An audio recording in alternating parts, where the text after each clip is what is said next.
The Fairfax Falls Church Community Services Board recognizes and celebrates 50 years of providing care, compassion, and outstanding services to residents of Fairfax County and the cities of Fairfax and Falls Church since 1969.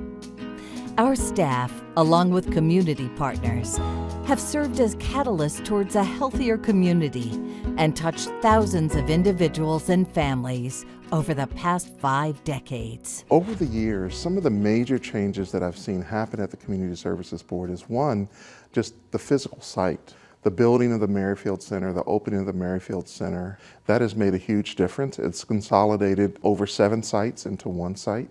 It's allowed us to provide more dynamic mental health and substance use services. Some of the other big changes is in the past, we used to treat mental health and substance use issues differently. We would treat an individual with a substance use issue in one program and a mental health issue in another program. But now, when the person comes, we make an assessment of that entire individual and we treat both conditions at once. You don't have to go through a second door or a third door. You go to see one person and that person is cross-trained on how to treat both the mental health issue and the substance use issue. The other big change that's happened at the Community Services Board is we're treating individuals not just with intellectual disabilities, but also developmental disabilities.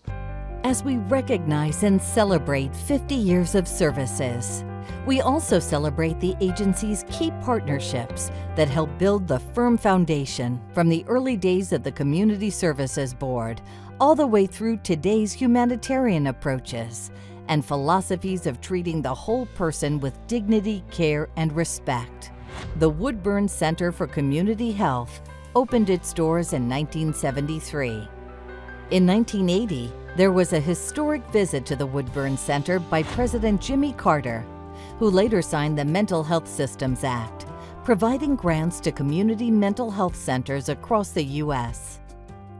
In the past, people with mental illness, intellectual or developmental disabilities were often housed in institutions with little or nothing to do. Today, clients with developmental disabilities served by the Community Services Board have choices on how to spend their days. Some people work, some volunteer.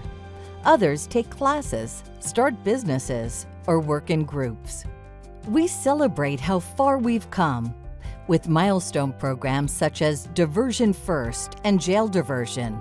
More people are being steered away from incarceration and instead are receiving clinical treatment and community supports.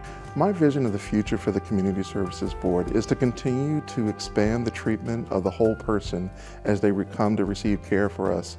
But the other thing is I think we play a large part in not just the health of the individuals that the CSB is actively treating, but also individuals just entire county.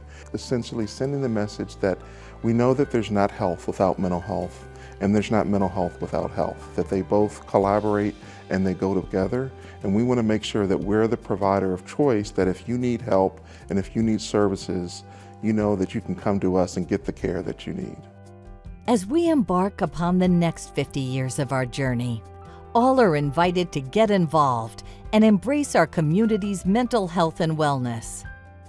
And thanks to the generous support from the Fairfax County Board of Supervisors, along with guidance, advocacy, and leadership from the Fairfax Falls Church Community Services Board, we'll build on the solid foundation that's been established over the last 50 years.